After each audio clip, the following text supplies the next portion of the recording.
Well, it's a Monday, and I am happy. Now, Bill Murray, I put you in the title. Bill Murray, if you're there in the chat, let me know. I'll put the link up because we want the master himself on this show. But unfortunately, you can't get a hold of Bill Murray. He's a hard person to get a hold of. You know, he's a hard person. Dr. Wu, are you there? Yeah, I had to shift spots. I was losing you for a second, but I'm going over to another area of your house like usual. But it's working right now. All right. I want to welcome people. No problem. I just want to welcome the people that have been waiting. Sketches is in the chat. Red Pill Paul's in the chat. Aaron Roca's in the chat. Ben Inn's in the chat. Carla Webster's in the chat. Scott Morin's in the chat. First Class Horrors in the chat. I want to say thank you to the people from the Reddit community. Reddit horror community is an awesome community, guys. If you go to Reddit, type in horror, there's an awesome community that everybody just talks horror, and nobody everybody has an opinion. Nobody talks down on your opinion. Everybody gives an opinion, and it's awesome, because it's all what we're doing here is, yes, we're talking about the movie The Dead Don't Die, but we're also talking in this movie how it's related to the world that we live in right now, because The Dead Don't Die is not a typical horror movie. If you're looking to watch a horror movie, like a lot of there's actually killing in this movie, but it's not like it's designed to be a slasher, jump scares.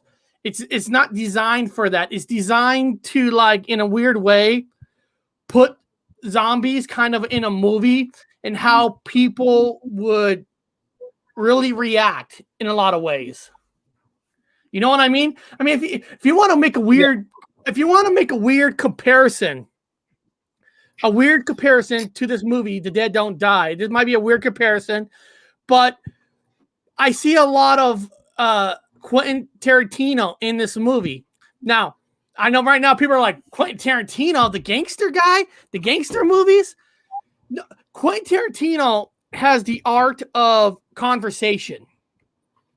And this movie is about the conversation. It's not it's not typically about zombies coming to life and killing everybody.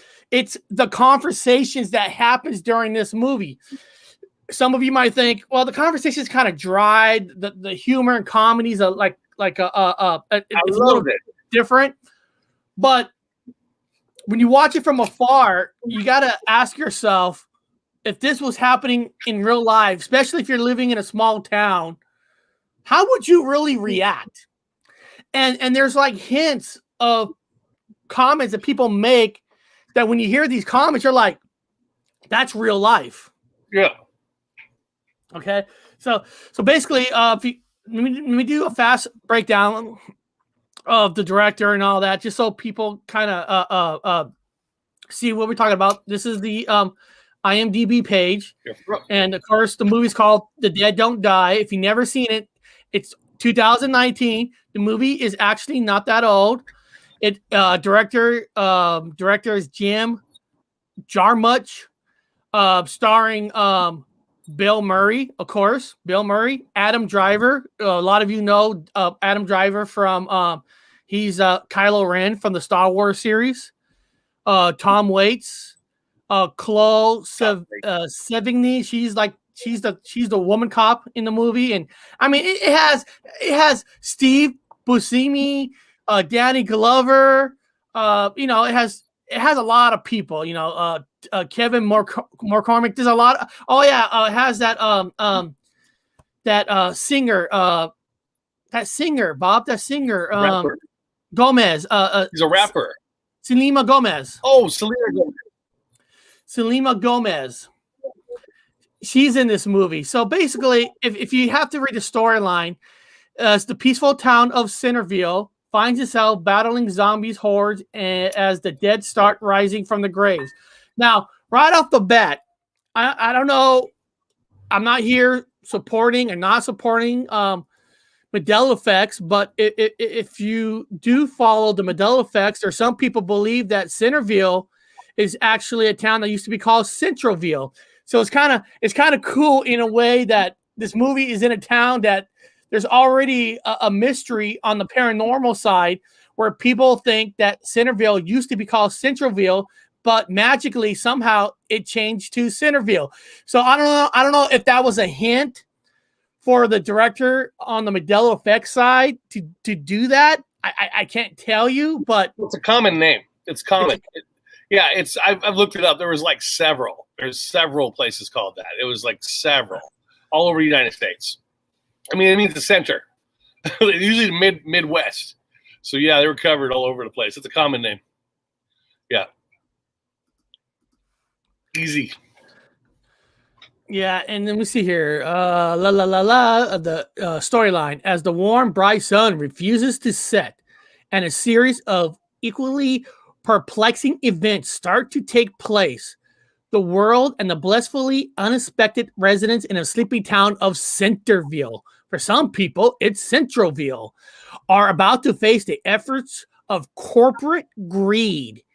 And that's what I mean. One of the hints in the movie is this zombie apocalypse was caused from corporate greed. And it's how they deny it in the movie that they're involved. And I love the little like hint scenes in this movie where they're in the I think they're in I can't remember if they're in the diner or they're in the police station where Kylo Ren was talking about how the zombies are created, and the female cop was like, "No, that's not what they're saying on TV. They're saying this," and how Bill Murray and Adam Driver both looked at her like, "Do you basically believe everything you hear on TV?" so that was like one of the hints of like in the movie, the director's trying to tell you that don't believe everything you hear on TV, because half the shit they tell you are lies. Yeah, it's called entertainment. I mean, we expect it. Comic books aren't real, but yeah, I enjoy the shit out of them. So take it with a grain of salt. Everything. Yeah, before we get too far into it, Eric, I wanted to make sure I did see sketches out there. And that would be a yes, good sir, or good man, but I don't know. I'm not sure what you are. Yeah, I was in Magnetic Island. I was on Magnetic Island, yes. Raging place, by the way, off of Townsville, Australia. Holy shit. Oh, here we go. So, that's what you're talking about. So Sketches says, Dr. Wu, did you go to Magnetic Island when in Townsville, Australia? Radical Bay, top spot. Yeah, I was there. Also, there's camel rides, and they had a small car called a Moke, an M-O-K-E, which is was an actual car that was the smallest car ever made for England that did not sell very well because it didn't do very well against the Mini. So the island, Magnetic Island, did buy those little cars and the little stick shifts, and oh goddamn yes, oh yeah, all over. I raged my ass off. Yes, I carried a few military guys out of there. It's pretty fucking insane, man. Oh, I just want to throw it in there because before we got started, I was like, oh my god, if somebody asked me on Magnetic Island. Oh god, yeah. Townsville is my favorite place in Australia, and then it's off the Great Barrier Reef. Oh yes, absolutely yes. So. Yeah, so much truth in brought back memories when I saw that. I was like, oh god damn. Yeah, I guess you are breaking up a little bit. Been all over this. I can hear you, but you are breaking up a little bit. So you might have to move to that one spot you're talking about. I'm in the one spot I'm talking about. I'm in it. So I'll just crack the door here in a second and see if that works. No, yeah. I like Carla Webster wrote so much truth in this movie. They all strangely come throughout. Yes, they do. I mean, in a lot of ways, the movie like mentioned that they're in a comic book world. In a lot of ways, because one of the in the beginning of the movie, they play that country song, "The Dead Don't Die," and apparently somehow everybody loves this song. And it's a good song, actually. I mean, it's not a bad song. Everybody loves this song. and like throughout the movie, not Adam Sandler, Adam Driver always mentioned like it's going to turn out bad, and he's like, "Why you keep saying it's going to turn out bad?" And I love how they like bring in like slapstick stuff like, "Oh, because I read the script," you know what I mean? And it's like it's like they want to show you what kind of crazy world that they're in and how the world is scripted. But but there was a scene in the movie. If anybody hasn't seen it, there's a crazy scene. I mean, if you haven't seen the movie, I don't know why. I mean, starring Bill Murray. But there's a scene in the movie where you're watching a zombie movie, and out of nowhere, a spaceship just comes and picks up somebody. And why I'm bringing that up is because when Bill Murray was asking Adam a driver about it, it's like, well, was that in the script? No, that wasn't in the script. So basically saying, life is scripted, but still, even in a scripted life, there's things going to pop in that nobody was expecting, even in a comic book world. Yeah, they treat it like a comic book world. I mean, it's the Matrix. The movie is life in the Matrix. What's that? Crunchy B did not like this movie. I love it. Listen, this movie's not for everybody. I mean, if you want a typical zombie movies, then this zombie movie is not for you. It's like a pretty low on the zombie movie list, but it represents life. I mean, think about this scene, guys. The first scene where Bill Murray pulls up to the diner and he meets Danny Glover, and telling about there's 2 dead bodies that look like got chewed up inside the diner. And Bill Murray goes in there, looks, and like most movies, will run out, call the cops, do all this. He walks out to Danny Glover, just has that conversation, like, how did it happen? And then out of nowhere, Adam Driver pulls up in a one of those small little like Earth cars. Yeah, it's the battery cars. It's the battery cars. Yeah. And he gets out, right? And he's like this tall, big guy getting out of this small car. So it like trying to represent like how odd things are. And he goes up to them. He goes up to Bill and Danny Glover. He's like, you might want to go look on the inside. And everybody's calm. Nobody's panicking. He goes on the inside. He looks, comes out, and they're having that conversation. And then then the woman cop, I keep on forgetting her name. The woman cop, Chloe, pulls up. She goes inside. She sees it. She comes outside and she throws up. So it's like, and you're thinking to yourself, this might how regular people might react. And you got a few people on the outside, like looking through the window, kind of like what would happen if it happened in real life, like real actions, not made up. You know what I mean? Yeah. Open this. Let's open this. Hold on, I gotta open. You keep talking, Eric. I gotta fix this. I'm blocking out. Hold on. Haven't seen it. Should I? No. Ben, keep the show rolling. Ben, you should see this. I enjoyed the hell out of it. I enjoyed the hell out of it for the conversation. It's like it's not full slapstick. It's like a dry kind of humor. So it's like a small town group and how they kind of talk to each other. So it's different. That's what I like about this movie. It's not your typical. Listen, they come out with 100 zombie movies a year now. I mean, there's so many different zombie movies. They eat people, they bloody up. But this movie, it's like a little throw ball because if you, I don't know. Let me pull up. Let me share pictures. This movie has some guest appearance. Let me show some pictures of this. Nope, not that one. No. Wrong one. My bad. I shared the wrong screen. I'm sharing myself. You guys get to see myself twice. You don't want to see myself twice. I am a handsome guy, but okay, like right here. That character right there is Iggy Pop. Okay? So Iggy Pop and this other zombie, I can't remember her name. If you guys watch the movie, you'll remember her name. They go into the diner, and Iggy Pop and a partner is the one ate the 2 workers there. Okay, so they're eating them, but then they look up and they see the pot of coffee, and they're both looking at like coffee. So it's like their regular self back when they were alive and they're coffee freaks, and after they drank some blood, ate some bodies, they go get some coffee, and then like during the movie, it'll just show them walking down the street with a pot of coffee in their hand. So that's kind of the like oddball stuff that's going on. Yeah, guys. Bob is stubborn. He just likes to sit right outside that table where I guess the internet doesn't reach very well, but he won't come inside the basement where the internet is strongest.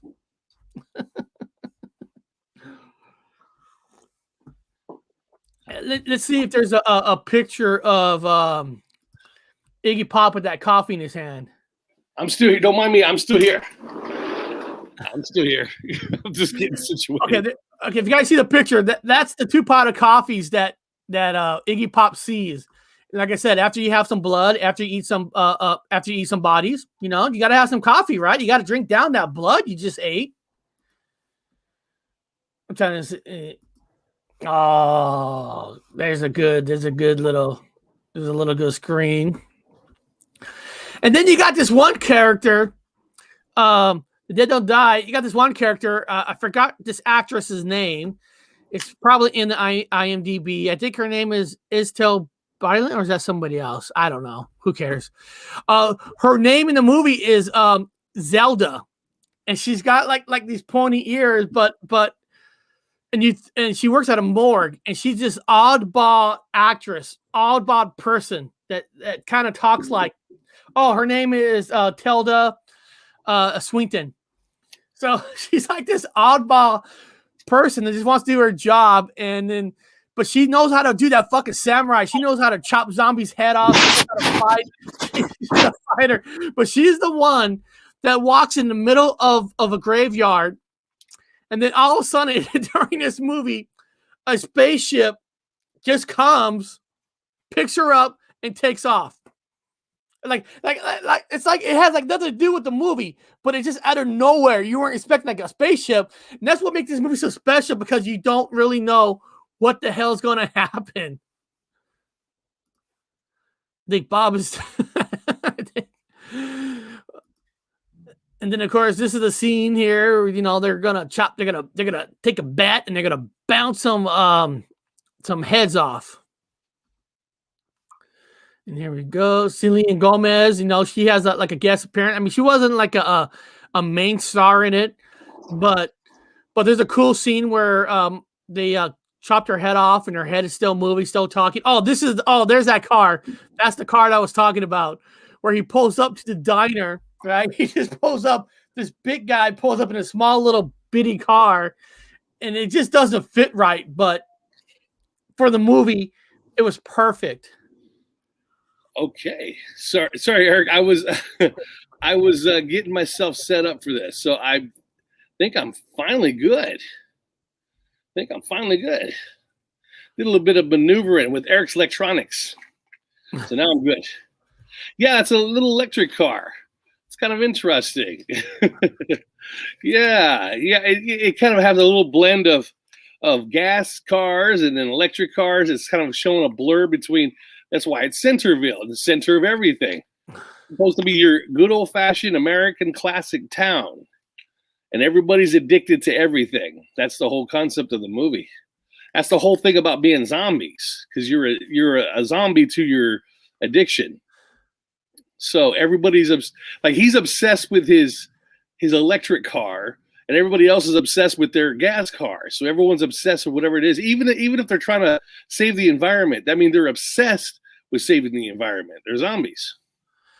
Interesting. Yeah, and he was awesome in this movie because he was just awesome because Bill Murray asked him part in the movie, like, so what do you think it is? I think it's zombies. Without even seeing a zombie yet, and he's just like, I think it's zombies. It's a simple answer. They're zombies. They're zombies. They're just zombies. They're just zombies. And you're asking like, how else does this movie represent society? Well, you have this character here. Here's a picture of this character. And there it is. There's the hat. Okay. Yeah. This character is supposed to represent like a Donald Trump kind of person. His hat in this movie says "Keep American White Again," where a Donald Trump hats where "Keep American Great" Yeah. again. And what's cool when you watch this movie, he's in a diner and he's sitting not right next to him, but close to Danny Glover. And him and Danny Glover, they were normal to each other, good conversation to each other. He wasn't like mean to him, but it just represents on how everybody kind of gets along, but behind the scenes, he's that Trump a closet guy that wants to keep American white again, but he still does like no harm to people. Well, the whole diner is filled with a whole different. It's multicultural, so he's more of a separatist. He's not a racist. He's a separatist. He wants to just keep everyone separated. but he gets along with everybody fine. It just don't make any sense. Yes, exactly. It's not. He wasn't mean to Danny Glover. Nothing. No. And when he made a comment like I like my coffee black, and then he looked at Danny Glover like, I didn't mean you. I meant coffee. Try to make that clear. Like basically saying, not everything you say is technically related to being prejudiced. Even though I might be wearing a stupid hat that says "Make America White Again." Yeah. No, it's a great movie. It's got a lot of little secret codes and a lot of Easter eggs. A whole lot of Easter eggs. Selena represents the stars. She's wearing Mercury Venus symbol. Her name is Zoe, and she drives a Pontiac Zodiac, and she stays in a moonlight motel. Zodiac means life circle. Yes, that's what I'm saying. This movie, very good. Yeah, very, very good. Yes, correct. Correctamundo. Yeah, the movie is symbolic all the way through. I watched the movie. I said, this is for people who want to play the code game. This is Hollywood. The same director actually did, remember, Coffee and Cigarettes. Really, really, really good little clippy kind of a situational movie with just random scenes. But yeah, there's a lot of set codes in this thing. Even all the way to the end, everything's a code, starting from beginning to end. Even with the zombies, it's a really, really neat movie. Yeah, a few zombie films shows the zombies have memories of their lives. Yeah, they really did that in the movie Warm Bodies, where the reason they eat the brains in that movie is every time they eat the brains, they get a slight memory of what it's like being alive. And that was kind of a cool little a little bit of a different intake. Now there was a zombie movie by the George Romero. I don't know, I can't remember which one. Maybe it was Day of the Dead, where like some of the zombies are I can't remember, the main character zombie was pumping gas in cars, was having the memory of being at work. And then in that movie, they were starting to learning kind of talk to each other. Now in Warm Bodies, the zombies were separating, where you had regular zombies, but then you could be a zombie that turns into like a Nightcrawler kind of a zombie in that movie, where it goes like way under. Yeah, well, this one, what's really important is, guys, you'll notice that they don't really come after people in this movie. And this, the dead don't die. You don't see them coming down in hordes and just, it's not an attack movie where they're just attacking people scene by scene. This one is, you get to see zombies are just people and they're being themselves, even though they're the extreme version. So if you played soccer, or they call it football overseas, they were all the kids were just kicking the soccer ball back and forth, the zombie kids. So the zombie kids were kicking this, they're still wearing their football outfits and their soccer outfits, and they're kicking the ball back and forth. Some of them are looking at cards. Most of them, if not all of them, were on a cell phone.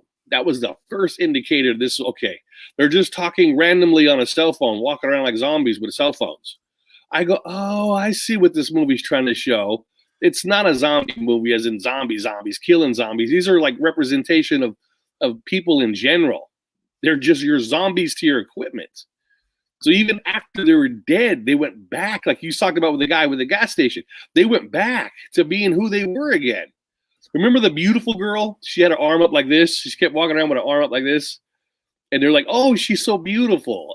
She was a zombie that thought herself as beautiful. Even in death, she walked around with that vanity, that zombified vanity. She couldn't get rid of it. Even as a dead person, she still thought herself was beautiful. Was this the back scenes? Yeah, I mean, when they do like practical effects, that's when it's the best because you can see how it almost looks real in some ways. Yeah, the blood and the gore, the special latex, the old school way of doing it. Oh yeah. And of course, like most movies, they try to show like, you know, you got the handsome guy, you got the Selena Gomez, the cute star. Well, they were hipsters. Remember, they're hipsters. Yes, they're from the city.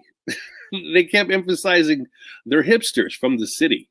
Yep. So they were all vain. They all had their vanity. They were vain to their fashion. That's their zombification because they were zombies even in real life because they were vain to their fashion. Yes, they're just becoming what they're becoming. And like there's a scene, even small scenes that you don't even think of, like when she asked for money to get food out of the vending machines. And when Adam Driver gives her money and she was going to give him the change, oh, no, just keep it. And the reason that's showing that when you're cute, you get away with stuff. I mean, it's reality. I mean, those little things you don't think much of, but it's just showing how you can get away with how you look. And this actress, you know, she's a cop. This kind of actress in this movie shows on how society can break you down where you just can't handle it no more. Yeah. Even though at that moment in time, well, I guess they were kind of in danger in the car when the zombies all around it. And then she saw her mom, but it just shows how she just broke down. Even though she's a cop, she was trained to be like a warrior in a way. But some people during the most stressful part of life, they just break down. And you see it in everyday life. People break down. Yeah. And people who you don't think should break down because that's the job they've been trained for. Yeah, she kept breaking. That's her role in the movies, to break down. That was like that. Everybody had a role. Everybody had a specific role. Remember, her role was she was believing everything they said on TV. And then, like I said, Bill Murray and Adam Driver's looking at her like, what, you're going to believe everything they say? You don't believe that the corporation has nothing to do with it, that they were doing crackling, and then they fucked up the earth, so the earth fell off its cycle. Yeah, you know? it switched. The pole switched. So it had a pole switch. That's why in the evening, it was 8 o'clock in the evening, and it was still daylight. They were confused by the time. Like, I'm confused, but everybody's clock stopped working. Radio, cell phones stopped working. All the electronics started to stop working. Yes, because it rotated on its axis, and the skies were like a constant purple, which is kind of ironic nowadays. And the daylight was staying. It wasn't getting dark. Yeah, when it finally got dark, it stayed dark. So I don't think it ever got dark. I think it stayed daylight through the whole movie. Or did they? When they fought, no. When they fought at the end, wasn't that was dark? Yeah, it went dark at the end. Yeah, When it finally went dark when the spaceship came. Yeah. That's when the UFO came and rescued the mortician. Oh, look! There's the head. Because there's a scene in the movie where Selena Gomez, they had to chop the head off. Yeah, it's kind of cool how. I mean, you can tell it's a doll, but it almost looks kind of wicked, like almost lifelike, that doll. Well, yeah, that was another part of the vanity, remember? Because so he goes in there and he has to kill the hipsters because they've all been bitten by zombies. Yes. And these hipsters are now subject to becoming zombies. So one of the police officers goes in there and ironically, of course, cuts her head off and carries the head outside and just shows just her head. It's part of the vanity. He had to kill her vanity. It's the whole movie's symbolisms. It's all symbolisms of modern. Now, am I saying going out and take somebody's head off because they're vain? No, that would do that. But there's this little Friday the 13th machete. Yes, that's when he has to go in and chop some heads off. He has to do his job. Which, hey, dude, he was a dedicated cop. He did his job. iconic at all. He was just a normal cop. I have to take the heads off the zombies. That's what we do. How do you kill a zombie? You gotta destroy the head. Destroy the head. So he just takes the head off without any emotion. But is it the first time you hear the Dead Don't Die song? The radio station was 9/11. Yes, it was. I had that written down. Damn, she's good. She is good. Like, this movie is designed for people it is. So I recommend if you guys go watch it, you have to watch it very slow. You have to stop it a lot of times because it's more of a game.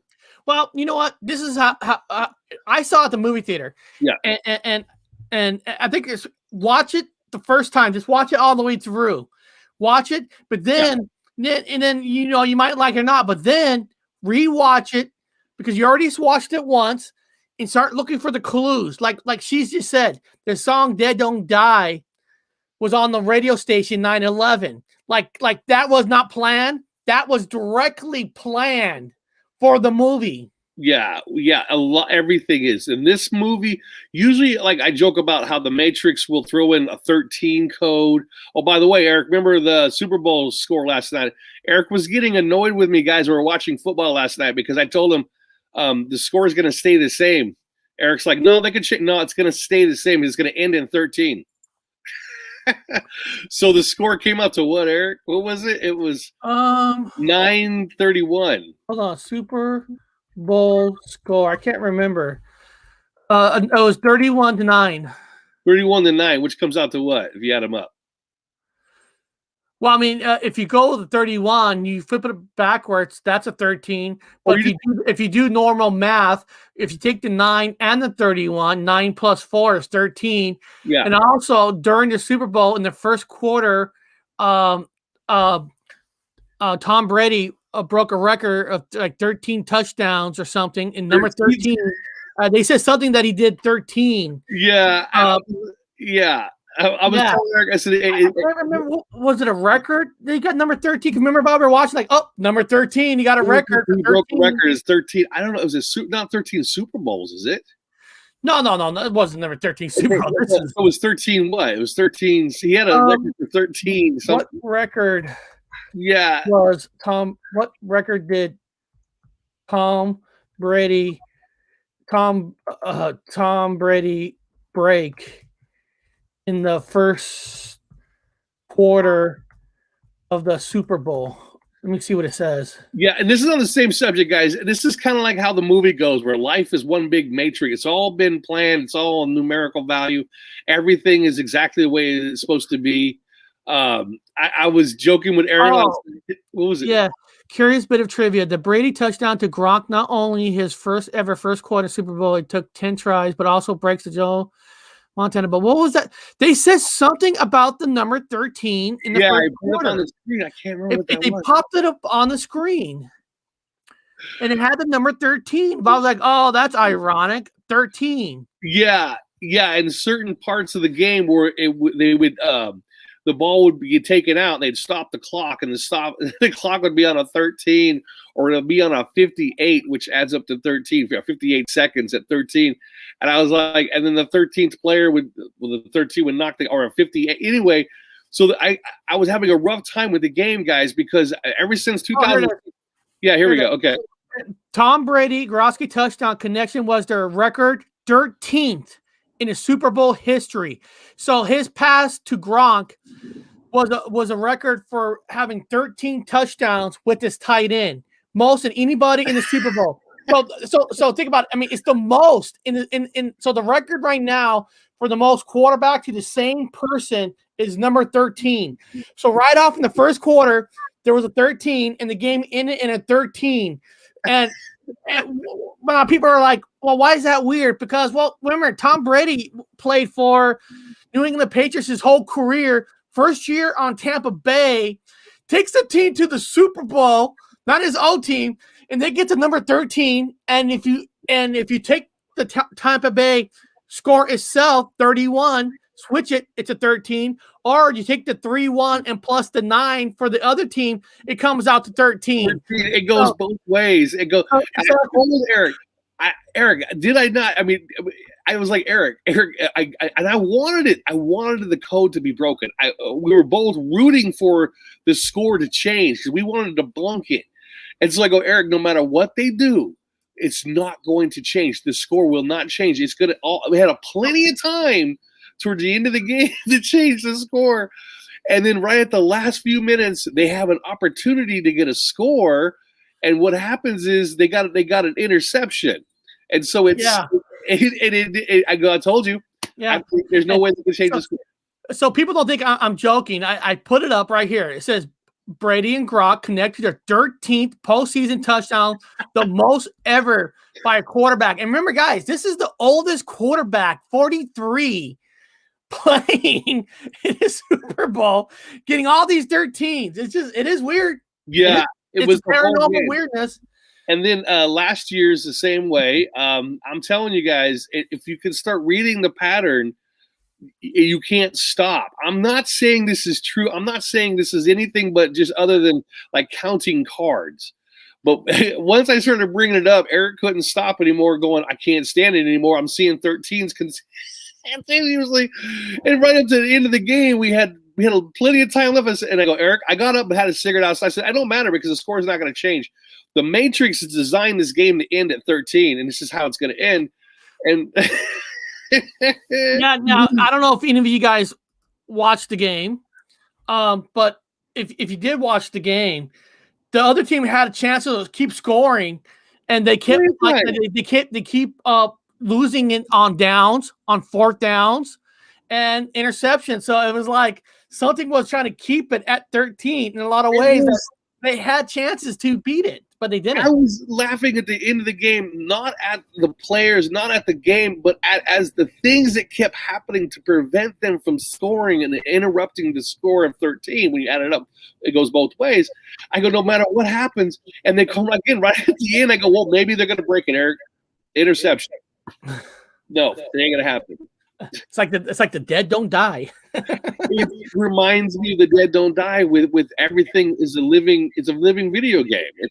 Everything is a living video game. It really is. It really is. And hey, everybody, just to let everybody know who's in the chat. There was additional people that joined us from the chat. Ben Tomicon is here. Preliminum. I always have a problem saying that name, but he's here. So we got some additional people that came in. Rinko, Tim Foyle, Sombrero is here.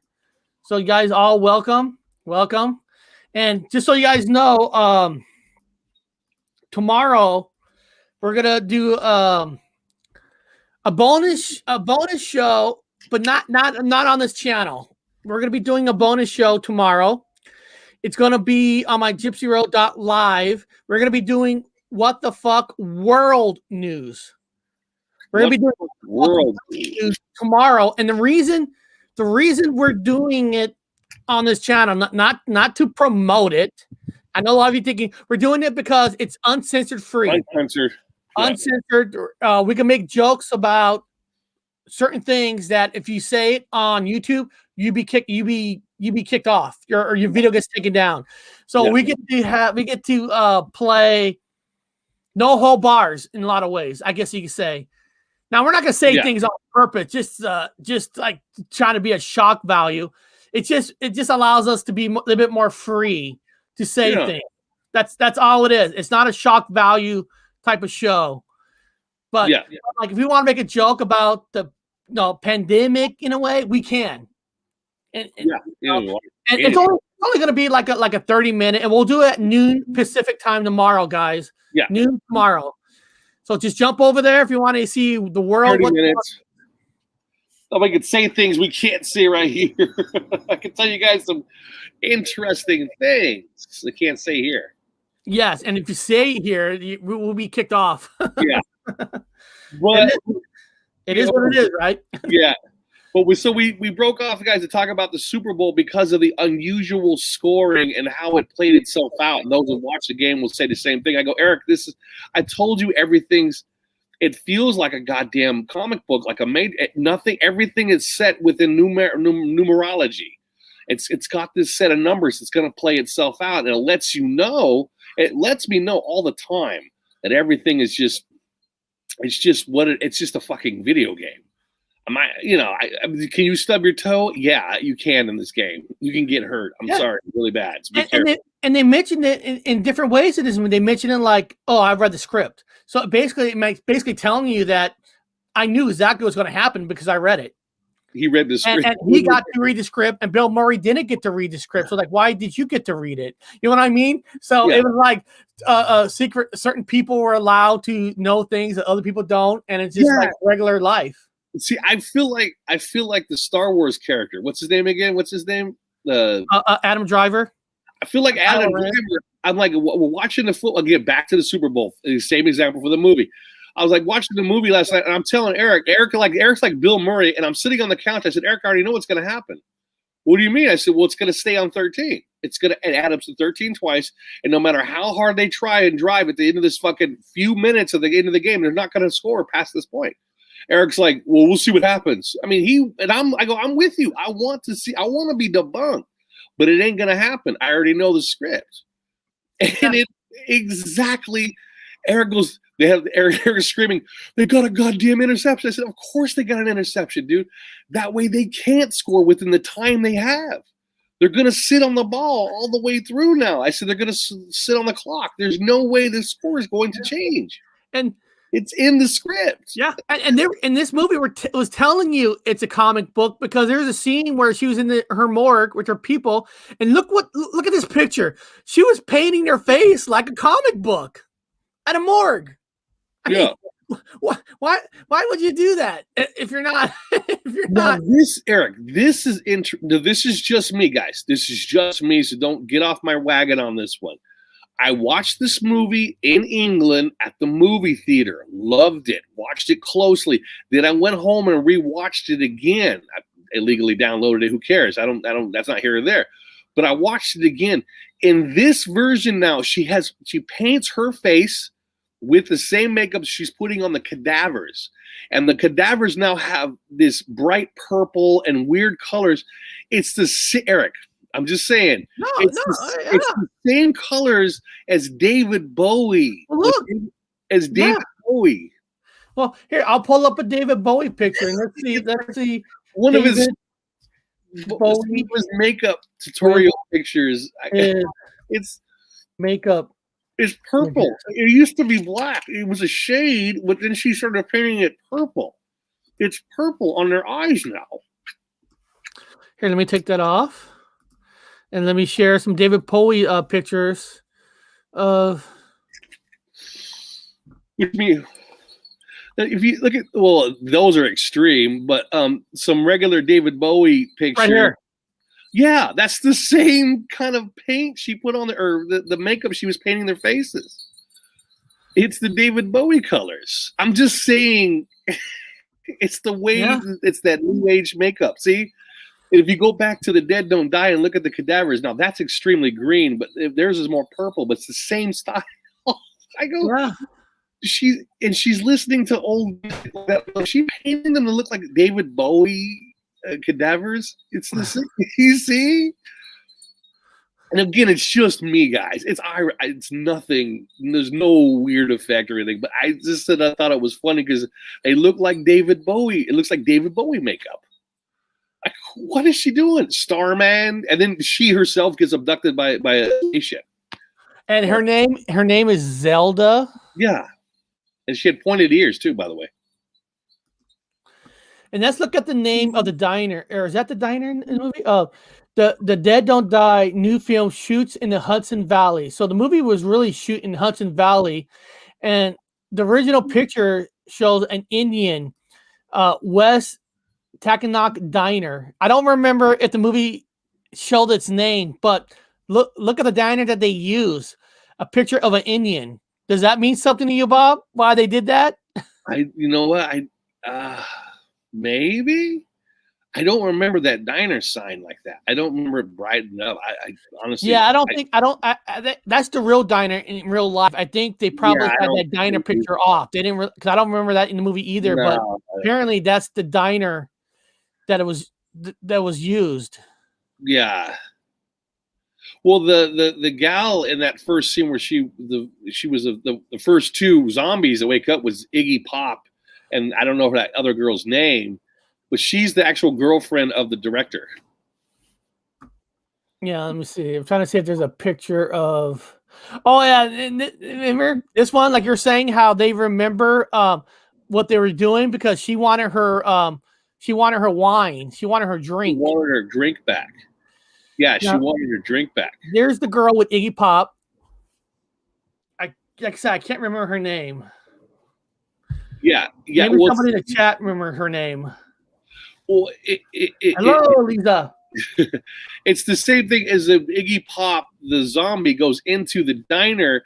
He goes straight for the coffee, and he's drinking the coffee. Well, he went to the coffee after they murdered the two people. Well, after they ate them, yes. Because she goes, because that woman zombie goes coffee, and he looks up coffee, and then they grab the coffee, and they're happy, and they're just walking down the street with the coffee in their hand. Coffee pot. He wouldn't let it go. He just keeps drinking because he's addicted to the coffee. So that was his addiction. So you could see their addictions. When they become zombies, they've lost tribes of Israel. Probably are. We are. Anyway, so whatever you're addicted to is what you have during the movie. So the movie isn't a bunch of zombies killing hundreds of people. They're walking around with their real selves, their natural, instinctive, addictive selves, with their cell phones, with their books, with their vanity, with everything. It's really interesting. And of course, the 911s showing up everywhere, and some 13s, by the way. I'm not going to tell you guys where the 13s are, but they're in there. And of course, the wonderful hat, "Make America White Again," represents the Donald Trump people. As I was saying, this movie had it all. It had the Donald Trump. It had the electric cars.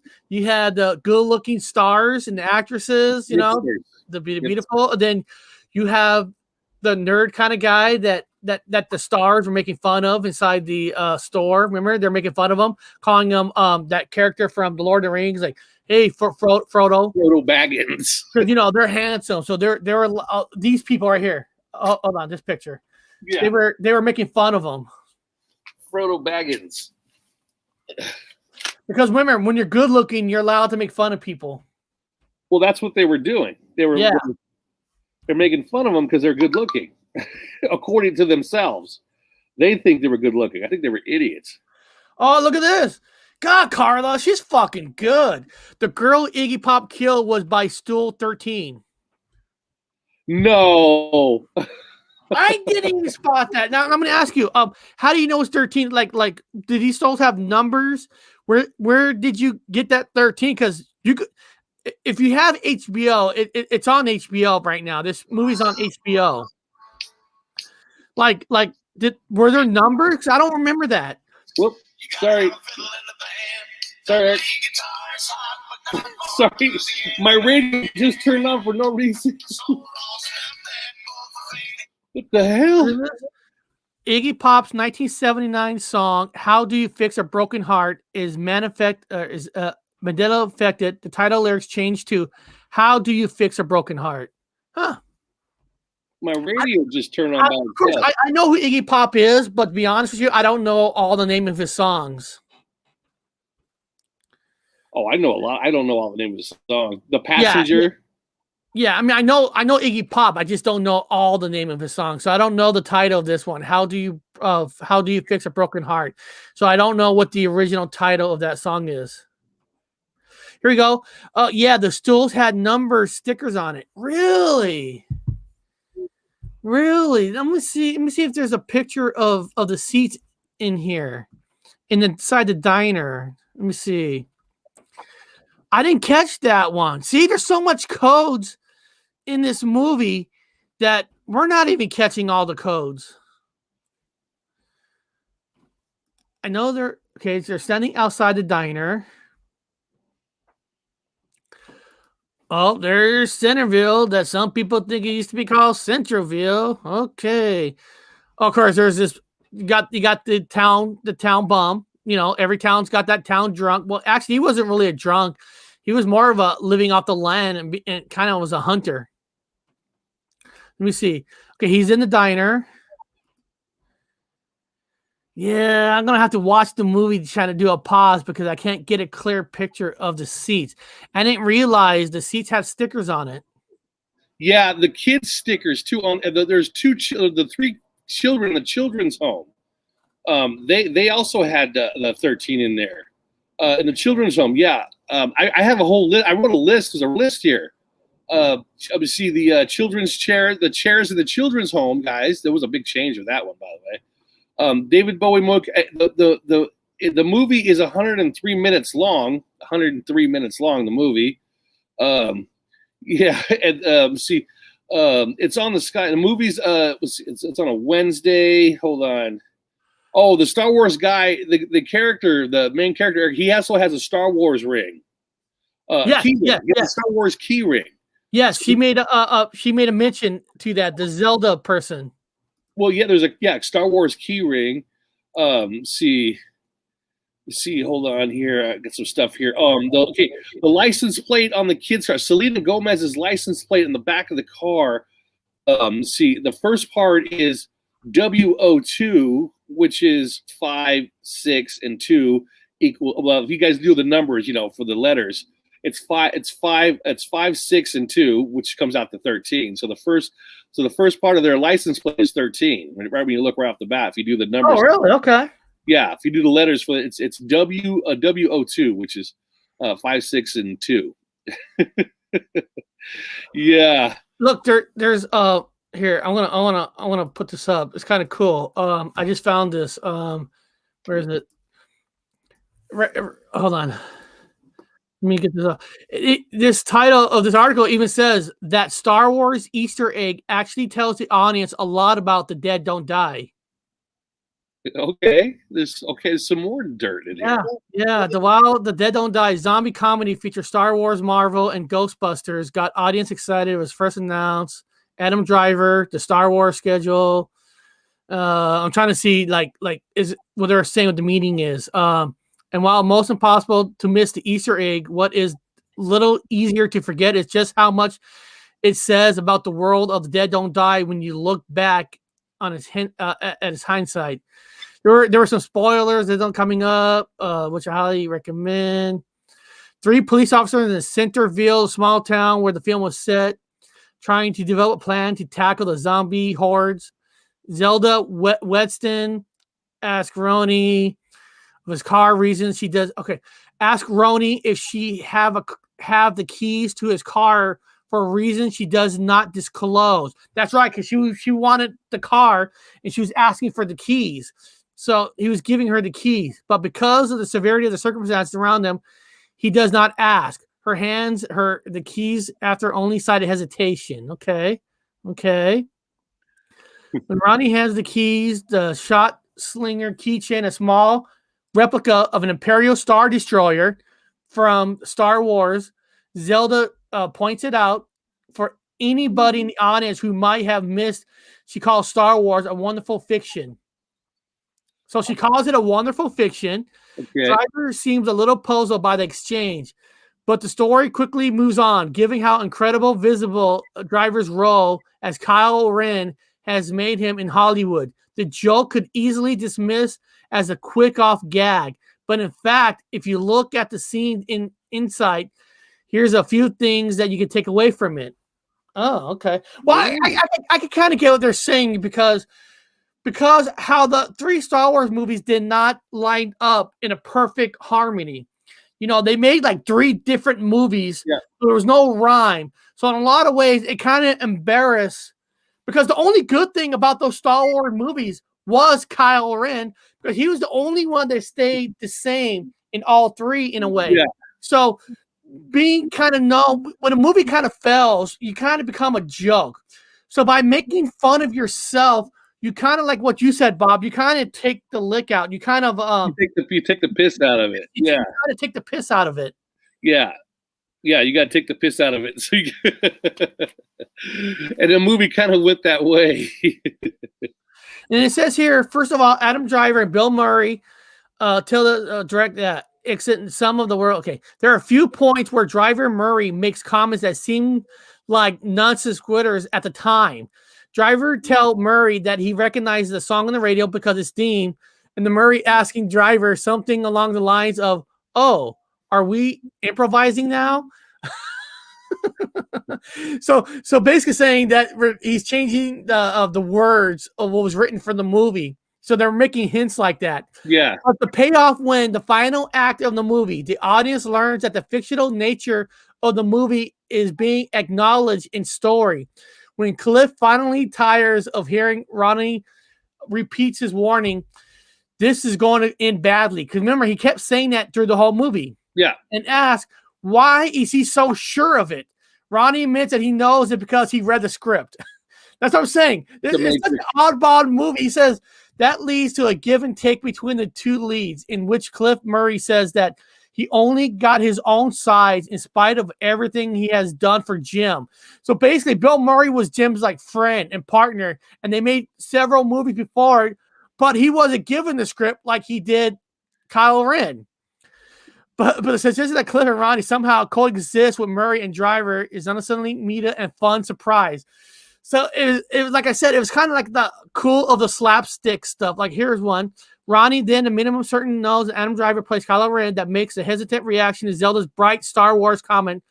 Been sure to break the film, whatever. This makes it even more scenes when another twist comes later on that's within character, in fact, an alien. So the Zelda woman was actually an alien who sees the zombie apocalypse coming and hails a ride on a UFO to get off world. Yeah. That's why she wanted to be in that police station, because she needed the computer to talk to her home to get her off. Yeah.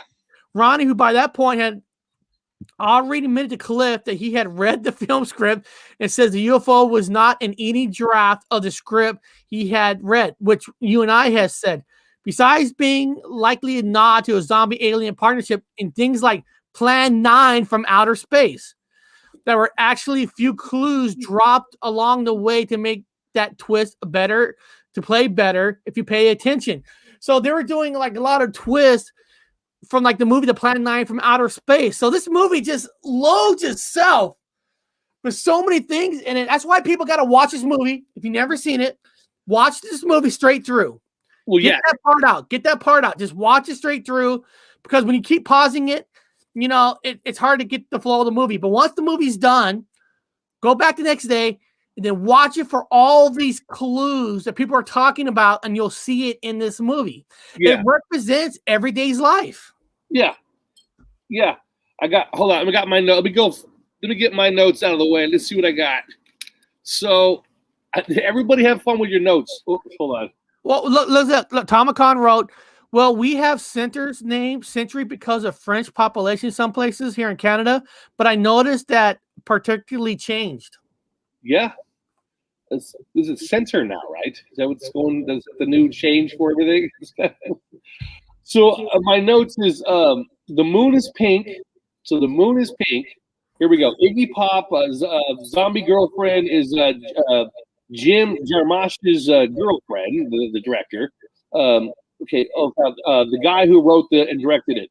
The magnetic poles are swapping, leading to the dead coming back to life.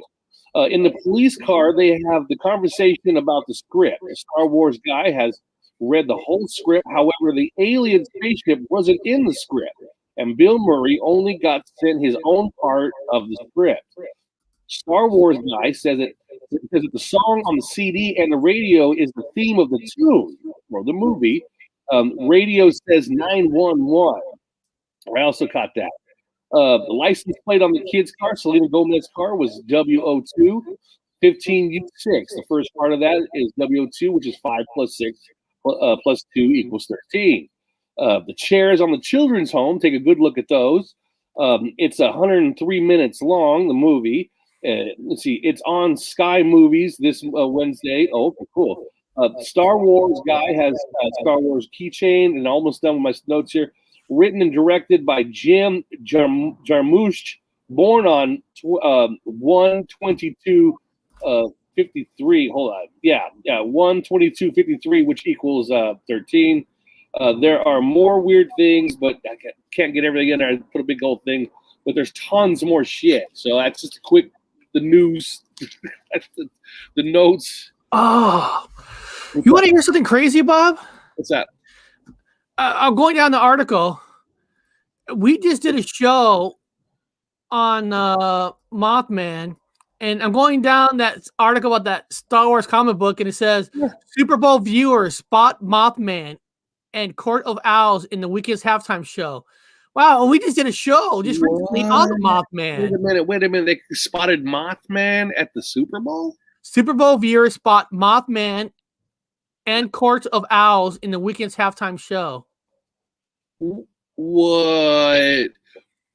Is there more information on this? Why was Mothman at the Super Bowl halftime show? Apparently Mothman was in the halftime show. So the Weekend of Owls. Oh, I remember they're wearing that white mask. We're making fun of those white masks. Yeah, they were wearing the white masks in the show. Yeah. But congratulations to finding the entire Mothman. But I don't remember thinking of anything that was telling me about Mothman in that halftime show. I guess there was. Maybe there was. So there was a Mothman in the halftime show. Now, was it during the concert? Is that where they had the Look at the Mothman brought out an entire extended family during a pandemic for this halftime show. So I think you should listen. Oh. Wow. Look up some more information on this Mothman at the Super Bowl halftime. We just talked about Mothman. Are they? Yeah, we did. That's what's crazy. We actually talked about Mothman. So everybody out there, just so you guys know that there was a Mothman in a Super Bowl halftime show, and owls. I think I saw the owls. Yeah, you know the white mask. I didn't know they were representing owls. So those were owls. Anybody knows who the owls are in dark secret circles would know what an owl is. Oh, you know it's a trip too, guys. This is a trip. It's like the perfect world is happening around us in a weird way. Why is that? Because there was another commercial, Bob. We missed it, but I found it. I was looking up like the best commercials. We just did a show on Scientology. They had a Scientology commercial. So they had a Scientology commercial and a Mothman at the halftime show. Are they watching our shows, Eric? Are they watching? They must be watching our shows. And people might think you guys are just just saying that.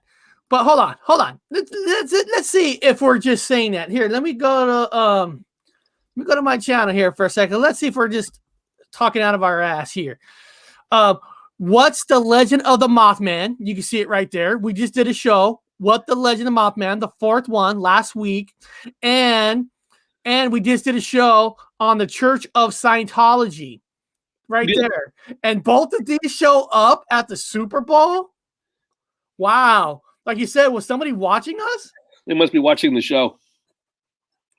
Yes, they're definitely watching the show. I think the psychic spies are picking these things up. What did she say? Mothman show was good. We created C. Oh. Congratulations for those of you guys watching the Gypsy Road show.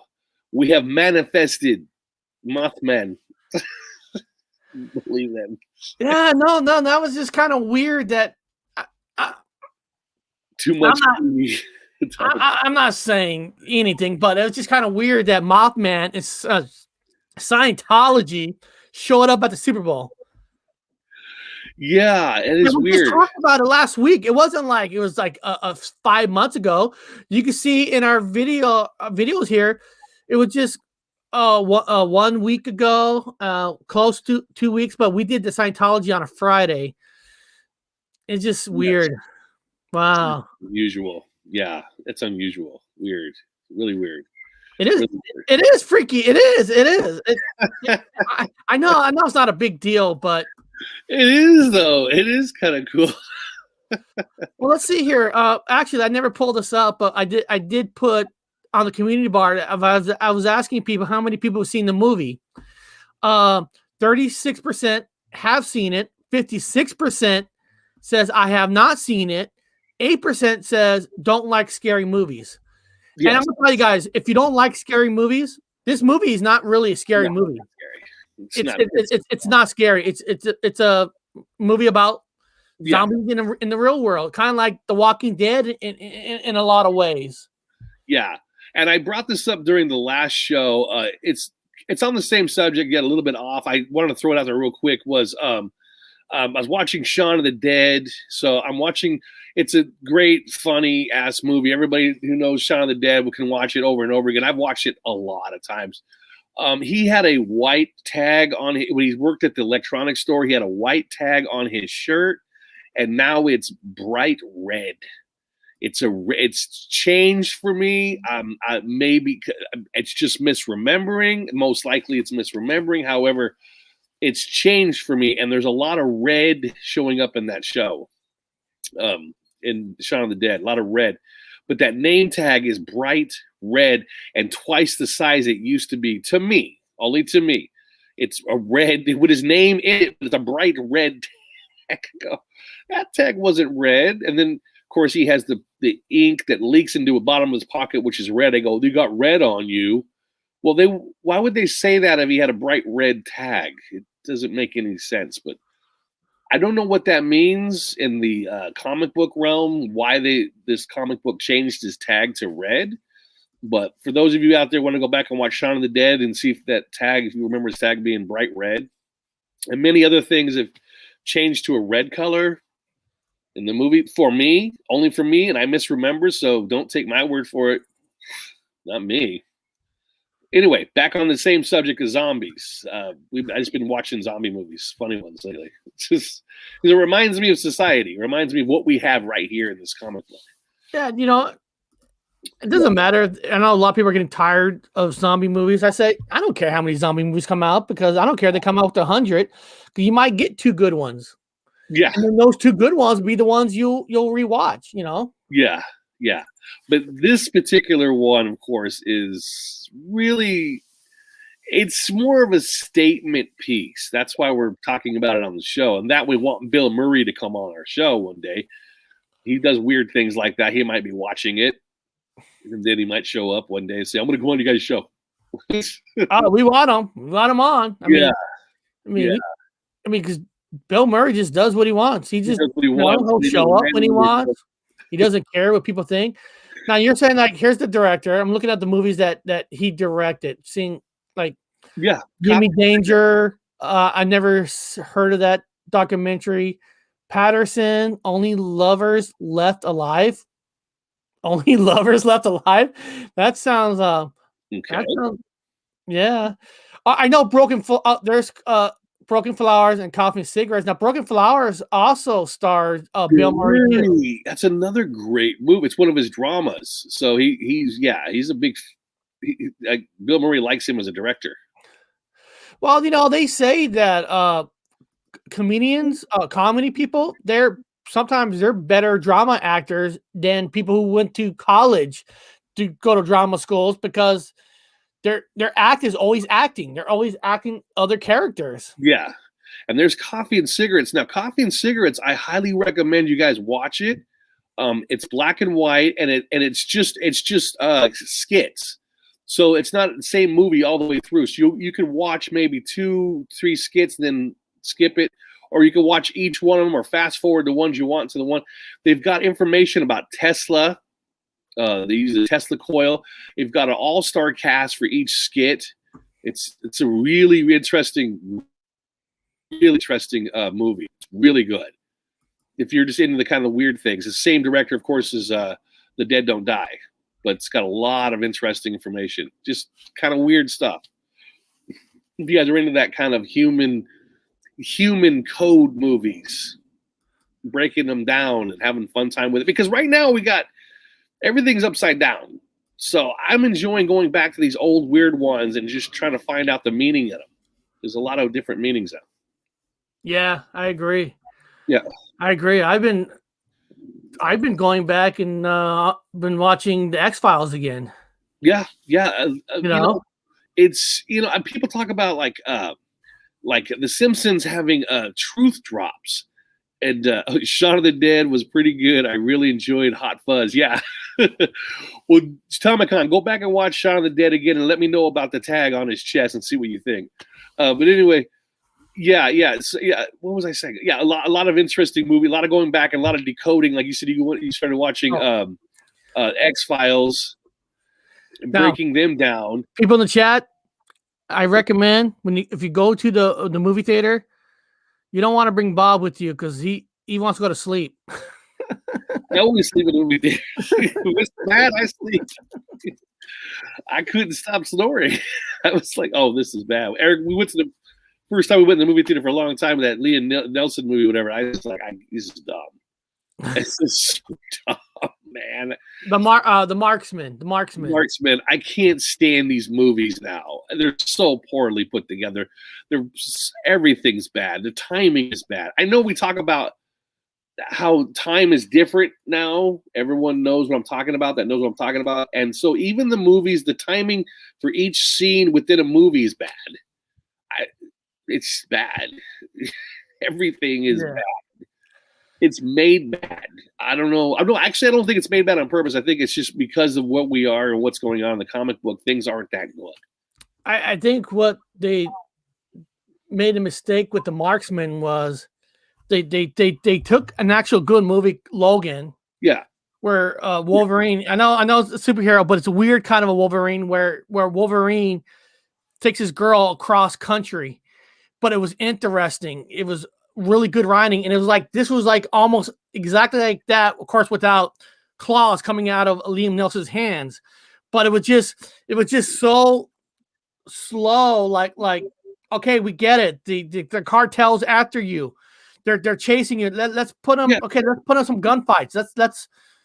Okay, I mean, put something in there. At least in the movie Logan, there's some fighting in the middle of it and all this. But this movie, you were just waiting for like scenes. It's like, are you gonna just have a scene in the beginning and a scene at the end, and in the middle is just driving across country? It's a common theme now, Eric. That is a common theme for the movies. For example, the Logan movie. He takes this young gal across country. In this movie, Liam Neeson takes this young dude across country. Tom Hanks. That's called the movie called The World News.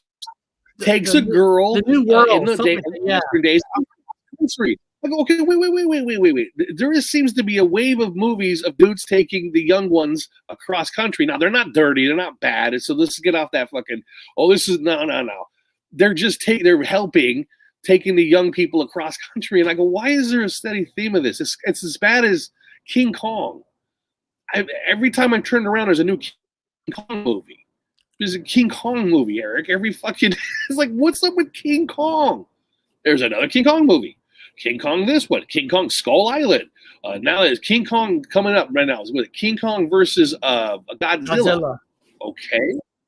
So you've got Tom Hanks style movies where he takes the young gal across country. You've got the King Kong movies steady coming. What's going on? Yeah, News of the World. That's his new one. News of the World. Where a little girl, she was being raised by 8 Indians. And then, so they don't have that perfect, they can't really speak to each other. Kind of like when he's in the movie Outcast, whatever. He crashes on the island, There's, he's talking to himself. In this movie, he's kind of like talking to himself because he can't understand, like you said. But they grow a bond. They grow a bond. Where, the right thing to do is to turn the kid in, kind of like Liam Nelson went to the police station and took the kid out. Where you're not doing the right thing, it's showing you that you must do the wrong thing. Yeah. You're right. You're right, Comic Con. He peaked in Darkman. Yeah. He peaked in Darkman. He was done after that. But what's the theme? This weird theme. Why is Hollywood regurgitating this odd theme of like the Logan movie? It's going steady with. There's gonna be another movie coming out about. It'll be Arnold Schwarzenegger taking a young person up to another planet or something weird. What's going on here? What is the Matrix trying to say? And what's with King Kong? Why? What is the Matrix with the King Kong movies? Well, technically, Arnold Schwarzenegger did play in a movie a couple years ago, a zombie movie called Mandy, I think it is. I can't remember. Where he went and picked up his daughter because she got bit by a zombie to take her home because she's going to turn into a zombie, and he's like, Huh? Yeah. It's actually wasn't a bad movie. Wait. Arnold Schwarzenegger was in a zombie movie. Yes. Hold on. Let me find it for you. Yeah, he was actually in a zombie movie. Hold on. Arnold. It wasn't actually that bad, but let me find it. What the hell? Why did I not see this? When did this happen? Hold on, let me see here.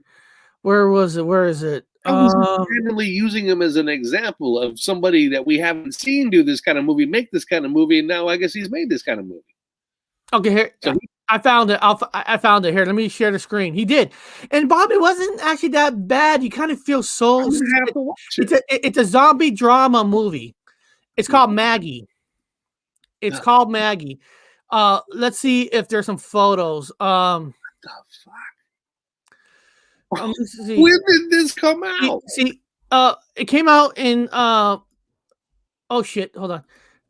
What was it 2015? I think it shows here 2015. That's his daughter. He took her home because she got bit, and it's about like having her last days. Contagious?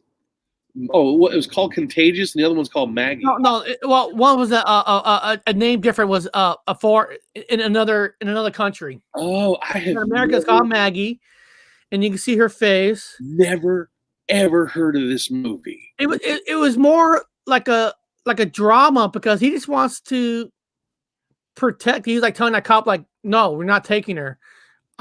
Once she turns, I'll take her out. So he protects his zombie daughter. Yes. And he takes her across country. Well, he goes to the hospital. He drives into town from the country to get his daughter. Okay, so let's put it on the list.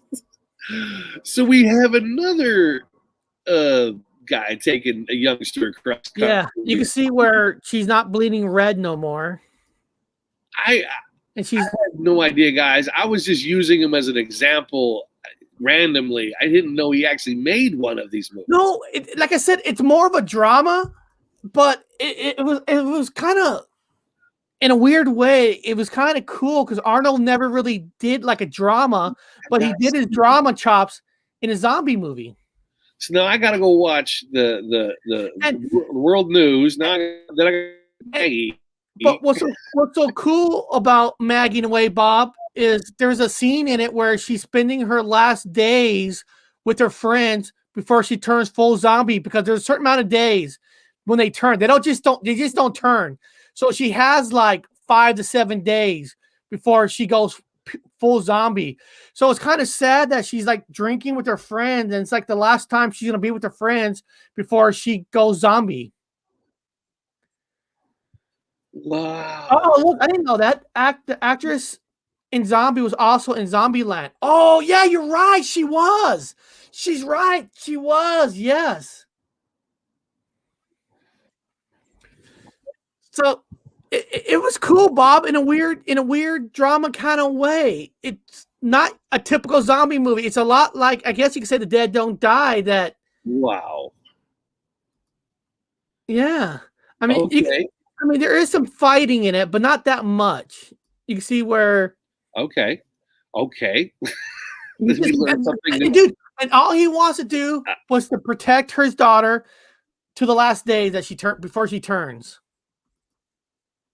Wow, I've learned something new. I was just using it as a random example of what kind of weird movies it just keeps circulating around. So now we know she's in this movie, and he does take a youngster across country because she's a zombie. And Maggie is the name of one of the main characters in The Walking Dead. Yes, Maggie is the main character in The Walking Dead. Yes. I never really put that together. I never really put the Maggie together like that. So you guys are awesome in the chat. You guys are awesome. I never took it. But like I said, this kind of a zombie movie, have popcorn, grab a lot of coffee, because it is not a zombie attack movie. It's about a girl's journey that's turning into a zombie in 5 to 7 days, and Arnold Schwarzenegger just wants to protect his daughter, and that's it. Just wants to have her live out her last days human before she goes full zombie. Okay, so let's see here. Let's keep going here. So did what other actor? Sylvester Stallone. Did Sylvester Stallone make a movie where he takes a youngster across country or protects a youngster? Over the Top, his son. Okay. Remember the wrestling movie, the arm wrestling movie? Yeah. Okay. He picks up his daughter, his son, and then the grandfather don't want him. And then you have the Wolverine character guy did that movie called Real Steel with the robots about going cross country with his son. Okay, what's his name? The guy who played Wolverine? What the fuck's his name, guys? The one who plays Wolverine. Oh, forget his name. He's a good actor. He was also in Les Miserables. Yeah, the French Revolution movie. But okay. Wolver. I forget his name. I know. Don't you hate that? It's. I know someone's in the chat's got to get it. Any more movies about taking youngsters across country or anywhere? Maggie's name of one of the main characters. Yeah, the walking. Yeah. I hate when X. Oh, why don't I just type in X-Men? That should tell me right there. I fucking know his name too. Oh, Hugh Jackman. Yeah. So he's made. Terminator. I guess you're right. Had a kid, Sarah Connor. I guess you're right. Yeah. Okay. Here we go. It's an ongoing theme in this movies. I mean, again, there's nothing bad, guy. There's nothing dirty about it. It's just a theme that repeats itself even up to present day. Oh, let's see here. Movies. This is what's supposed to be coming out in 2021. Well? These are the movies supposed to be coming out in 2021, which every movie's being pushed back, so it's hard to know what's actually coming out. Yeah. I guess in 2021, you have the Suicide Squad remake. Oh, come on, man. Black Widow, the James Bond that keeps getting pushed back. 2021. Top Gun Maverick is supposed to be out in 2021. The Kingsman. Oh, there's the remake of the Dune, which I actually want to see this remake. I'm a Conjuring fan, so I can't wait for a new Conjuring movie comes out in 2021. Snake Eyes is a G.I. Joe character. Cinderella in 2021. There's another Cinderella movie coming out. Mortal Kombat. Oh shit. Oh, I like the original. I'm sorry. There's Ghostbusters that's coming out in 2021 called Afterlife, and it's like the kid from Stranger Things is in it. Yeah, I think I see that preview. Yeah. Morbius. I'm trying to see. Well, wasn't there? No, it's not out yet. The Matrix movie was supposed to have another one out, Matrix 4 or something like Matrix 4. It's right. It's right. Matrix 4. Yeah, 2021. Matrix 4. Candyman. I guess Candy for a lot of little kids. I guess you could say that's for kids. Candyman. There's a cartoon called Raya the Last Dragon. More Minions. Okay. Is that Tom Hanks in Bios? I don't know. The Last Night in Soho? I don't know. Jungle Cruise, I guess that's about kids. Space Jam's about kids, I guess. Yeah. Who knows what's coming out? The Fantastic fuck that. Fantastic Beasts, I don't like those. I don't like. Okay, I'm back. I'm looking forward to Matrix 4. You know, Matrix 4. I don't know yet. I mean, Matrix 4. I have to see a trailer because I don't even know what the plot is. The only problem I have with that Matrix 4 is it's like the comic books in a way. Nobody's really dead. Nobody really dies. You know, I know we're doing a show, right? The dead don't die. I guess in a way, movies don't die because you can always bring people back, right? Yeah, maybe like in the movie The Dead Don't Die is because none of you guys are actually dead. You probably fake died somewhere along the way, and then you're still alive. It's kind of So like you're kind of living in the you're living in. Well, You didn't it's like die. it's like when people say when people say, "Oh man, Iron Man's dead." No, they'll bring it back. Like they already re-signed the actor who plays Captain America, so that actor who plays Captain America is coming back. So it's like no, they all come back. Everybody comes back. I mean, it just anytime you put in a time travel in a movie, you can bring anybody back. Well, what is this?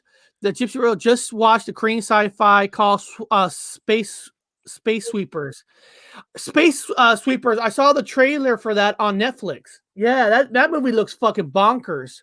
Now, Hobbs, is the movie in subtitles or do they sub the voices over? I watched it. Oh, you watched Space Sweeper? I liked it. Yeah. The reason why Hobbs... Bill and Ted, right there. Bill and Ted's supposed to tie into some way of what I heard. The Bill and Ted's about their kids. And guys, I'm gonna tell you something. I saw the Bill and Ted movie. I saw it, and what a fucking stupid ending. Stupid fucking ending. Stupid. The whole time travel, it wasn't really about Bill and Ted. It was about his kids. Oh, come on. It was stupid. I never mind having another Bill and Ted movie. That's fine, but give me a better fucking ending. Don't tell me the Bill and Ted whole thing is because of their kids. Give me a break. Yeah, that was lame ass writing. I know Bill and Ted, right? The writing is not going to be perfect, but I know that. But the fuck is just yeah. But Space Sweepers is on subject about the crew that takes care of a little kid. The whole premise of the movie. It's exactly what Space Sweepers is about. So I'm like, oh, good call, good one. It's exactly it. So it's the same thing. What is this? It reminds me again. I joke about the airport down in Colorado. Is that big portrait of the monster guy taking care of all the kids? So is this what the movie theme thing is all about now? Is this what? What is this? Space Sweepers, exactly the same thing. Somebody wrote, have you watched Alice in Borderland, Japanese series on Netflix? I never heard of Alice. You know, that's the problem with Netflix. It's so freaking big, right? You don't know what's on fucking Netflix. I mean, you just don't.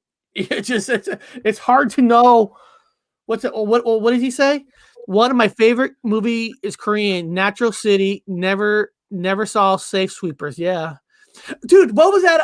Bob. Yes, remember we had John Stranger as a guest on our show, and he told us how the one country made a spoof of Star Wars. They stole like scenes from Star Wars. What was it? Do you remember the name of that? He called it. I don't remember the name of it, but I think it was in Turkey or something like that. Yeah, it was in Turkey. They actually stole scene and just changed the actors out. Yeah, it's supposed to be. I want to see it. I can't find it though. But yeah, the Koreans are making really good zombie movies. The Koreans are making really good movies, man. High special effects, super special effects. Japanese, same way. A lot of special American movies. Natural City. I've never heard of Natural City. Taking a shit. Natural City, huh? I'm gonna have to check it out. So, but yeah, Space Sweepers is pretty good. You guys got to see that. And again, it goes back to the theme about taking care of a kid. It's the same theme. Yeah, Natural City came out in 2003. Huh, interesting. I'll have to check it out. Yeah, it's cool. Put it on our list. I'm going to put it on the list. Yeah. Yeah, we decided to go ahead and do a movie one today, guys, because Dead Don't Die, and it kind of goes with the theme of the Matrix, kind of we're living in a comic book. I was back to watching the Super Bowl last night when it ends in 13 both ways. Same thing with last year's. Everything is pretty cool. But The Dead Don't Die is different. It's not your typical movie review. It represents of the movie. The director tried to represent what's going on in real life.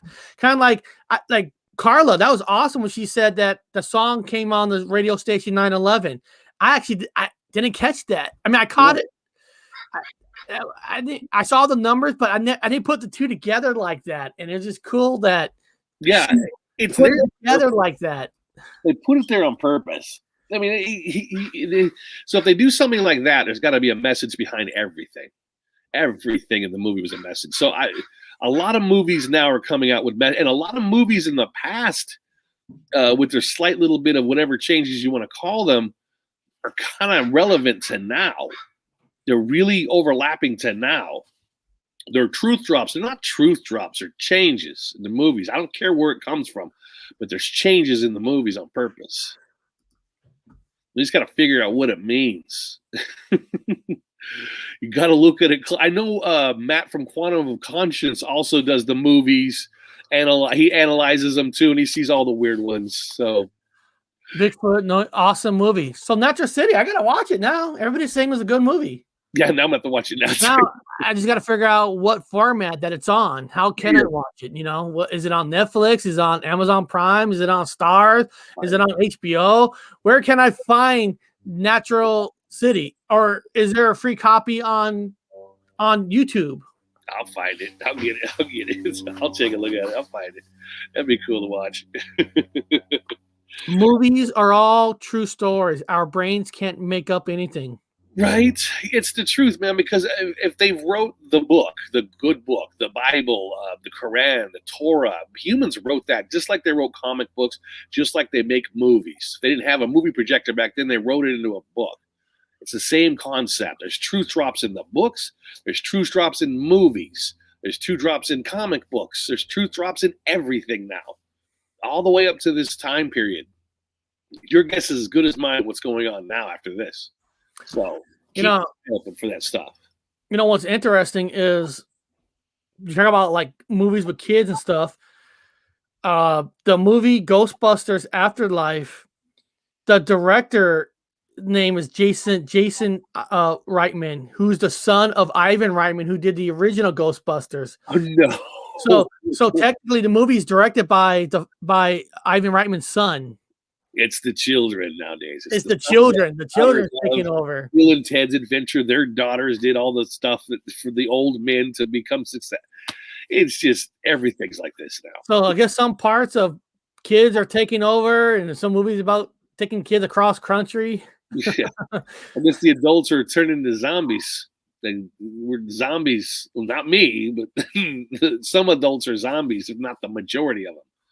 Zombies. I'm going to live my life in a cubicle. I'm going to do what they tell me to do. Zombie. My boys have been telling me to check out Anime and Magna because of the concepts. Yes, correct. A lot of Japanime, as they call it, has a lot of truth drops in it, man. Airbender, hell, all of them. I mean, you can't just stop at one. There's so many of them now. The Japanime has, I call it Japanime from out of Japan, but now out of Korea, out of those certain areas. But yeah, a lot of truth drops and a lot of those cartoons now too. Can't keep up. Put it on the list. Yeah, put it on the list. We can check it out. Space Jam, right? Atomic Kind with Space. Yes, Space Jam. You got to go back. Was it Roger Rabbit? Well, Space Jam. There's a remake coming out this year with the Lakers player not Kobe Bryant, the other guy, LeBron James, his company. They're doing another Space Jams with him. Oh, that's gonna be great. The hell. What's up, Hazel Fiverr, man? Nice videos, dude. Yeah, a lot of interesting things. Keep your eyes out for all these new movies, cartoons. The show called the Time Tunnel TV show. Okay. Time Tunnel TV show. Huh. Yeah. Why can I remember a time tunnel TV show? There must be a new show out. Yeah. I mean, I'm not a big fan of watching television all day, but I'm just doing notes now. I mean, again, I watched the Super Bowl. I was having a difficult time watching football because I was too busy looking at the fucking numbers. This is a 1966 I'm matching it up. It's a 1966 show. Oh. Yeah. Huh. 66. Okay. 1966. I gotta check this. Okay, I think I've seen. I gotta see this. I'm gonna watch this. The Time Tunnel. I don't know why. I don't remember this at all. I gotta take a look at this. Yeah, I don't know if I remember this either. I gotta see it though. A whole lot of, again, with the truth drops with time travel. I've seen a lot of time travel movies, a lot of portals, movies with portals, and weird vortexes, and just the strangest things. You know, everything's been like Rubik's cubed up, man. Every time you wake up, there's a new fucking weird thing happening. Okay, so somebody watched Time Tunnel. Yeah, I'm not calling it anything that I just don't know about it. I'm gonna watch it now. Because we are not to be spoiled and keep loving. Yeah. I remember an Australian TV show called Round the Twist. That's another weird one. Round the Twist. Oh, in Australia. Okay. Look, interesting. I know it is. It is. Yeah. Around. A lot of time travel movies, man. It must be a kid show. Well, yeah. Here, let me show you. Yeah, look. He looks like a kid from Australia, right? He's ready to yell at you. Put another shrimp on the barbie. That's what he's saying right now. One more shrimp. Put another shrimp on the barbie. Come on. But you know what the biggest problem now, really, about TV or trying to find it, just like you said, trying to find it like a good show to watch. You know, in the past, you had everything on one format, right? Yes. The old TV, cable TV, right? You had the old TV guide. You had the TV guide. You put it on, and what you see is what you can watch. Plain and simple, right? That's what you see. That's what you can get. If you had cable, these are the channels. This is what you can watch. Fuck it now. Like if somebody goes, Eric, you should watch this movie. Smoking a joint in High Plains. Okay. Well, now it's like, well, where can I watch it now? What format is it on? Is it on Hulu? Is it on Netflix? Is it on Amazon? Is it on Fox? Is it on Stars? Now there's a Paramount Plus channel, Paramount Plus, Discovery Plus. There's all these now, and then it's like, okay, so it's on Paramount Plus. Well, do I have that? Do you have that? I mean, you don't know, because now what goes on now. So say you hear there's a new show on CBS. All right, CBS. You're thinking your local channel. No, it might be an exclusive show for CBS All Access, like the new Star Trek series. You can only watch it on CBS All Access. You can't watch it on regular CBS. So now it's like, well, how can I watch it? And it's just like a new wave of cable's dead, right? People say cable's dead. Well, yeah, but if you still like to watch some shows, now you got to order this, to order this, to order this, or order this, and to be able to watch any of it, you got to have internet. You got to have a good 4G, 5G connection. So it's a different world. If somebody tells you you need to watch this, Eric, okay, but how can I watch it? You know, it's not like going to your own TV guide and hitting the button all on one. Now it's you don't know how to watch it.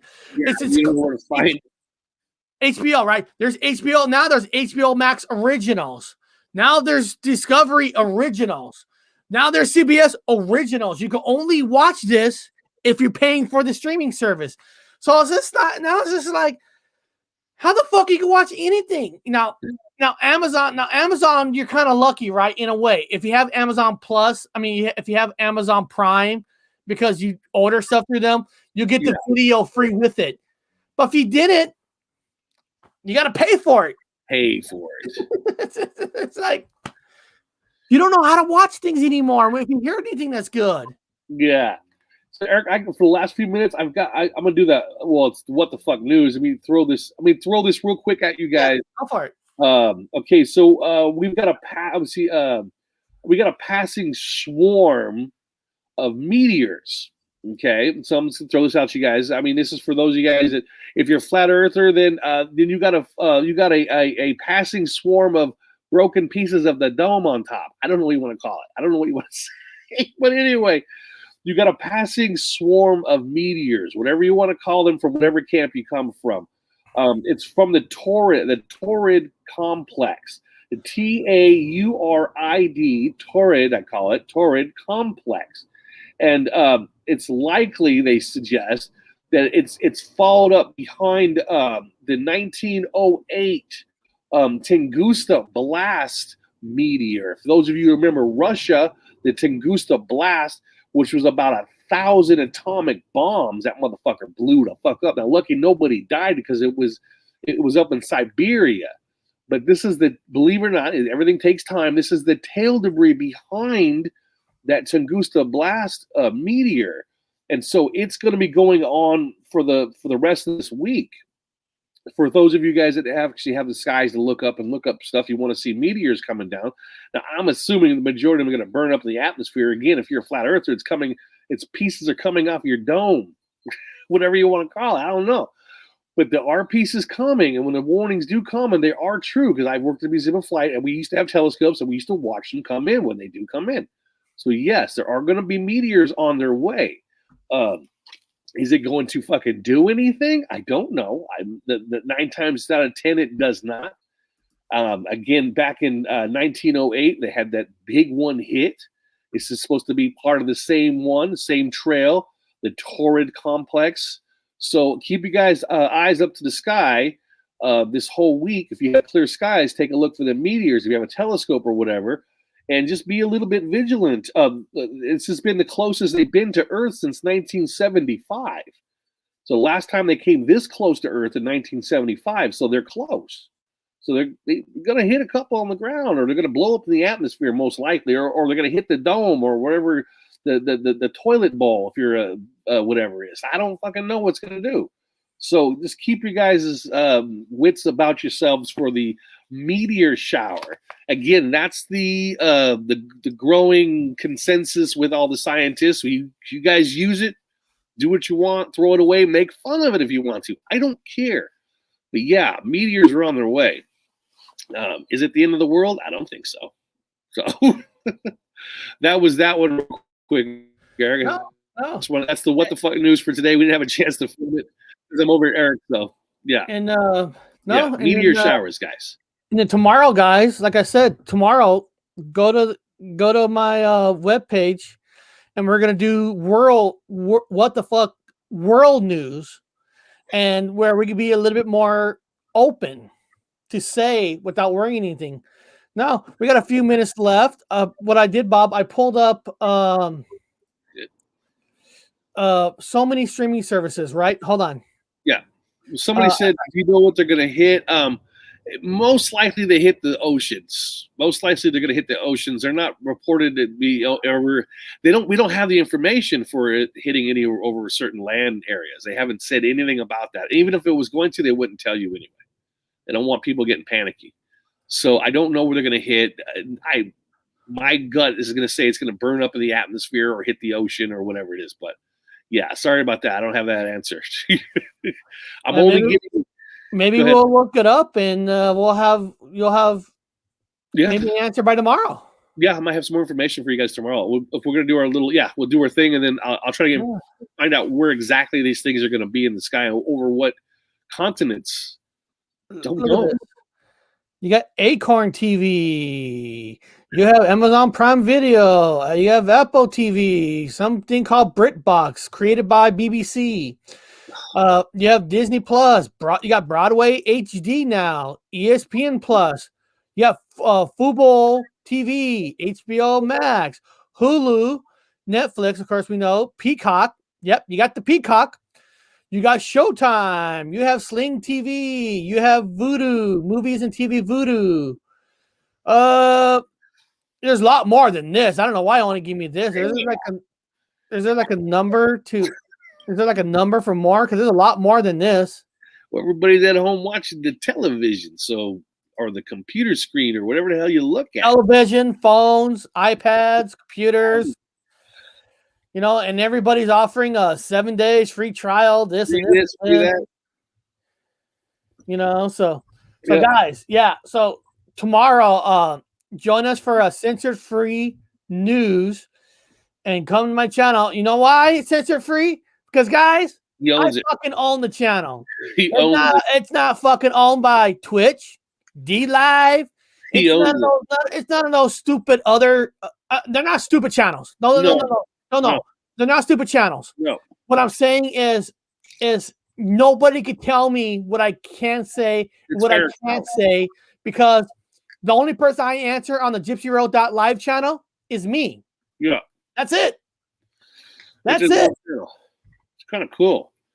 I mean, you guys can, if you have something you guys want to post and you're a little bit skeptical about what, the content is, you can just shoot Eric an email and he could put it on his site for you. If there's some things you guys want to put out there, it's kind of cool like that. You got information you want to get out there. I mean, it can't be like something bad. But yeah, you can just email me it. Yeah. And like I said, we're not doing this to replace YouTube, but this is just since Bob is down for a while, we're gonna be doing some side things for fun. And the reason I moved the show for now to 1 p.m. since Bob is here and he's not in the UK with different times, 1 o'clock. By 1 o'clock, it gives me time to get more things ready. Yeah. I'm not rushing, because 11 to 1 for me is like, okay, I got to get the kids, get ready for school. Boom, boom, boom. I got to do the show. After this, I got to get ready home. At least I can do everything by 1 o'clock, feel more relaxed and more free. Yeah. Have things done.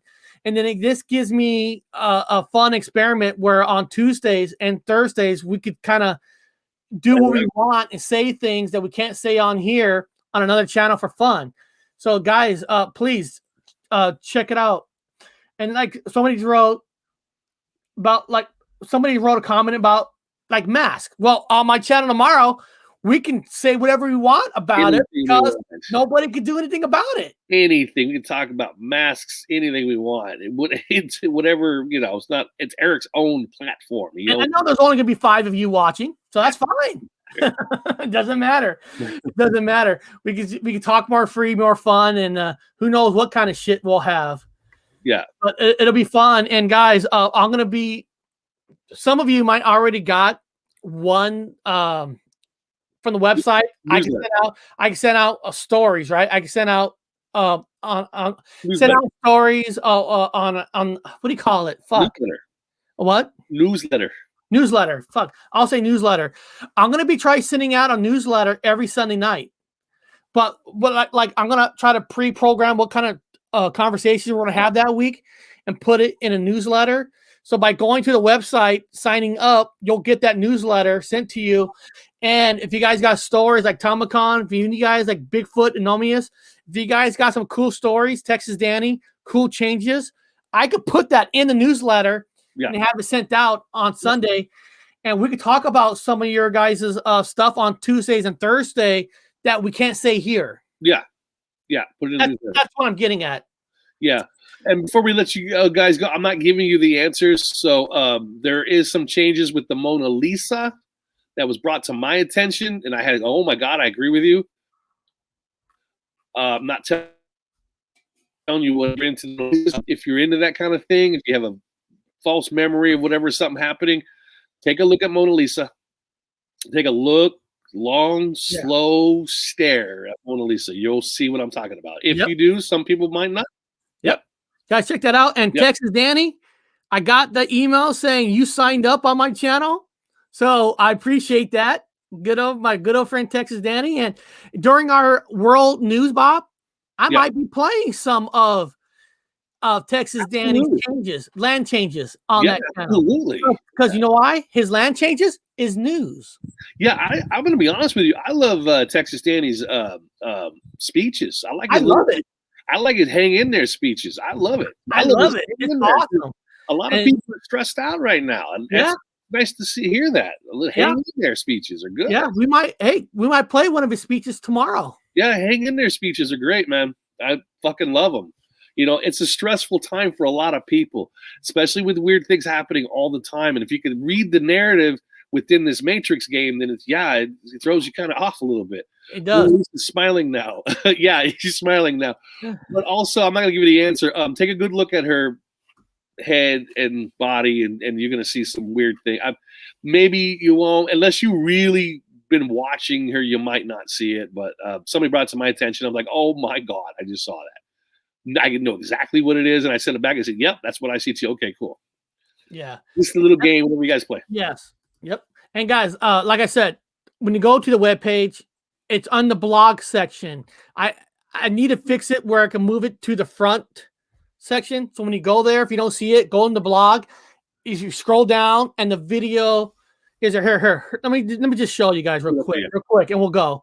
Yeah. And we'll let everybody go. So, okay, so if you go here, okay, this is the homepage. This is the homepage. You can see that handsome guy behind the scenes. It's called Gypsy World Entertainment News.